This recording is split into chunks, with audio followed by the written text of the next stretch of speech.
Magandang tanghali mga boss. So, ngayong umaga ay sinurprisa nga ako ng mga anak ko noon. Nakakatuwa naman. So, masama loob sa kanila. Pero kahit papaano, hindi rin nila ako na-test. So, nandito ngayon sila sa akin. Yan, Yan, dumating silang dalawa. At bumili nga. Binilang nga kami ng pagkain, Jollibee. Tapos may dalang grocery. Yan, si Ate Chiche.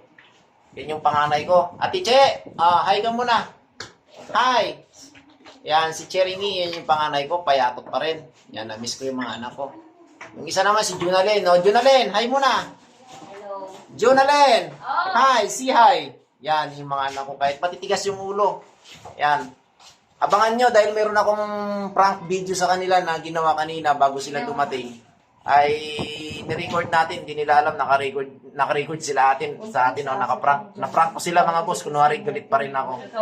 Pero dahil nga hindi ko sila matiis, ang mga anak ko mga yan, Meron nga kami ay ang ginawa ko ay tanggap ko pa rin sila kahit na may mali.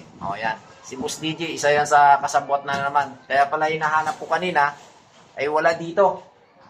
Yung pala nag-Jollibee kasama yung mga ate niya. Yan, kasi nag-sweldo yung ate niya, si ate niya Chiche. Yan, salamat naman sa Panginoon at naalala nila ako dito sa bahay. Ayan, thank you for watching guys. Maraming salamat and God bless everyone.